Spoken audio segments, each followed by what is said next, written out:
नबी करीम सल्लल्लाहु अलैहि वसल्लम ने हजरत अली से फरमाया, सबसे बदतरीन इंसान वो होगा जो तुम्हारी दाढ़ी तुम्हारे अपने सर के खून से सुर्ख कर देगा। बट बहुत ज्यादा क्राउड होने की वजह से कुछ बाकी घर के पीछे से दाखिल हुए और हजरत उस्मान रजी अल्लाह तआला अन्हु को तिलावत करते हुए शहीद कर दिया। नबूवत के बाद आप सल्लल्लाहु अलैहि वसल्लम ने मक्का में इस्लाम की तबलीग शुरू कर दी थी एंड बिकॉज ऑफ दिस हर कोई आप सल्लम के खिलाफ हो चुका था। एंड इवन एक बार कुरैश के तमाम सरदारों ने मिलकर एक प्लान बनाया टू किल मोहम्मद सल्लल्लाहु अलैहि वसल्लम। नौज़ुबिल्लाह, ये प्लान अबू जहल, अबू सुफियान और मजीद बड़े सरदारों ने मिलकर बनाया था।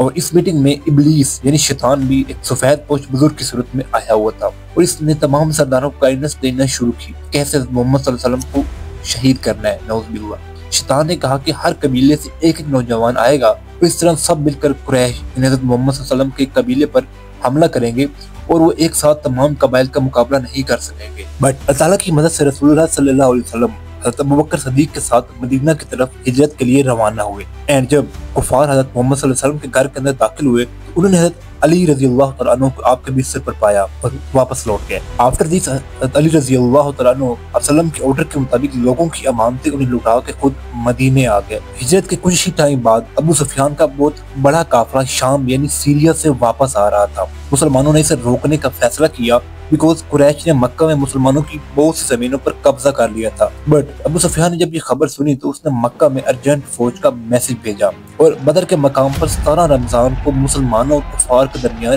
जंग स्टार्ट हो गई। इसमें कुफार के 70 सरदार मारे गए और जिसमें अबू जहल भी शामिल था और मुसलमानों को सिर्फ 4 मुजाहिदीन शहीद हुए। एंड फाइनली मुसलमान ये जंग जीत गए। And because of this Ali रजी अल्लाह तआला अन्हु को बदर का शेर कहा जाता है बिकॉज इस जंग में अली रजी अल्लाह तआला अन्हु ने कुफार के बड़े बड़े सरदारों को शिकस्त दी। आफ्टर दिस अली रजी अल्लाह तआला अन्हु हज़रत फातिमा से शादी करना चाहते थे बट अली बहुत शाय थे। बट आप रजी अल्लाह तआला अन्हु के फ्रेंड्स ने आपको हौसला दिया और कहा अली जाओ और नबी करीम सल्लल्लाहु अलैहि वसल्लम से दरखास्त करो। एंड फाइनली हज़रत अली रजी अल्लाह तआला अन्हु ने आप सल्लम से हज़रत फातिमा से शादी करने की ख्वाहिश का इजहार किया। आप सल्लल्लाहु अलैहि वसल्लम मुस्कुराए और कहा क्या हक महर के लिए तुम्हारे पास कुछ है? हज़रत अली ने फरमाया अल्लाह के रसूल मेरे पास एक दरा यानी शील्ड है। एंड इसके बाद हज़रत अली हज़रत फातिमा की बड़ी सादगी से शादी हुई। बट आफ्टर दिस ग़ज़वे ओहद स्टार्ट हुई जिसमें मोहम्मद सल्लल्लाहु अलैहि वसल्लम ने 50 आर्चर्स यानी तीर अंदाजों को पहाड़ पर स्टे करने का हुक्म दिया। बट कुछ कंफ्यूजन की वजह से कुछ आर्चर्स नीचे आ गए और ये देखकर कुफार ने पहाड़ की बैक साइड से मुसलमानों पर अटैक कर दिया। इस जंग में अली रजी अल्लाह तआला ने बड़ी बहादुरी से दुश्मनों का सामना किया और कुफार के बहुत बड़े सरदार अबू जहल को भी कत्ल किया और कुफार से आप सल्लम की हिफाजत भी की। इस जंग में आप सल्लम का दांत मुबारक भी शहीद हुआ। बट इस जंग में किसी को भी शिकस्त ना हुई। बट कुरैश मक्का फिर भी बाज न आए और तमाम कबाइल को नई जंग के लिए उकसाने लगे और इस तरह करके उन्होंने 10,000 का लश्कर तैयार किया और मदीना की तरफ सफर शुरू कर दिया। ये खबर सुनकर मोहम्मद सल्लल्लाहु अलैहि वसल्लम ने तमाम सहाबा कराम को जमा किया और इनसे बारी बारी मशवरा लेना स्टार्ट किया। तमाम सहाबा कराम और खुद रसूलुल्लाह सल्लल्लाहु अलैहि वसल्लम ने सलमान फारसी के मशवरे पर इत्तफाक किया। वो ये था कि मदीना से कुछ फासले पर एक खंदक खोदी जाएगी जो 5 से 6 किलोमीटर गहरी और लंबी होगी और ये खंदक मुसलमानों के बहुत ज्यादा काम आई बिकॉज उसकी वजह से कुरैश डायरेक्ट मदीना पर हमला न कर सके। ये लड़ाई 2 हफ्तों तक जारी रही बट कोई भी फतह में कामयाब न हो सका। बट एक दिन कुरैश का मोस्ट पावरफुल जंगजू उमरो बिन अब्दूल आगे बढ़ा और कहा कि तुम मुसलमानों में कोई ऐसा है जो मेरा मुकाबला कर सके। ये सुनकर अली रजी अल्लाह तआला अन्हु आगे बढ़े और इससे मुकाबला करने का फैसला किया। एंड अली रजी अल्लाह तआला अन्हु सिर्फ एक ही वार में इसका सर कलम कर दिया। ये देखकर कुरैश की फौज में खौफ पैदा हो गया और वो मक्का वापस लौटने पर मजबूर हो गए एंड मुसलमान फतह में कामयाब हुए।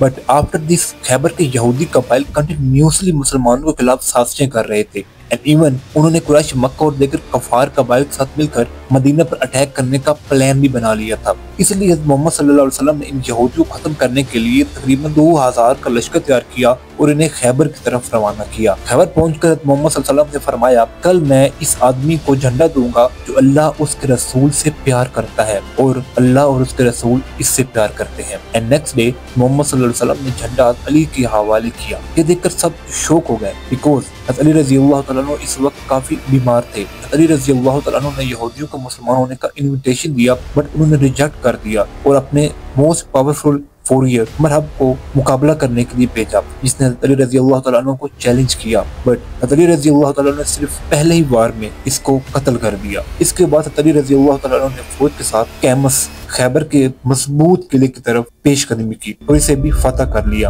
एंड जो बाकी यहूदी बच गए थे उन्होंने कुछ शराइत रखकर सरेंडर कर दिया, और वो शराइत कुछ इस तरह थी। नंबर 1, खैबर के यहूदियों को उनके घरों में रहने की इजाजत होगी और वो मुसलमान हुक्मरानी में पीस के साथ रह सकेंगे। उन्हें एग्रीकल्चरल लैंड्स पर कंट्रोल दिया जाएगा, बट वो हाफ हिस्सा मुसलमानों को देंगे। यहूदियों को अपने मजहब के मुताबिक इबादत की इजाजत होगी, मगर वो यहाँ रहकर कोई भी फौज नहीं बना सकते। इसके बाद मोहम्मद सल्लल्लाहु अलैहि वसल्लम दुनिया से वफात पा गए और हजरत अबू बकर सदीक रज़ी अल्लाह तआला अन्हु को मुसलमानों का पहला खलीफा बनाया गया। हजरत अबू बकर सदीक के दौर में जंग यमामा में बहुत से कुरान हाफिज सहाबा को शहीद कर दिया गया, and due to this Quran के कुछ हिस्सों के ज़ाया होने का खदशा था। बट हजरत अली रज़ी अल्लाह तआला ने कुछ सहाबा किराम के साथ मिलकर कुरान को हिफ्ज़ किया और इसे किताब की शक्ल में अरेंज करने का फरीजा सर अंजाम दिया। आफ्टर दिस थर्ड खलीफा हजरत उस्मान रज़ी अल्लाह तआला अन्हु के दौरे खिलाफत के लास्ट दिनों में कूफा, मिस्र और बसरा जैसे सिटीज से कुछ बाकी ग्रुप्स मदीना आए। उन्होंने हजरत उस्मान रज़ी अल्लाह तआला अन्हु पर अपने रिलेटिव्स को गवर्नर बनाने का झूठा इल्जाम लगाया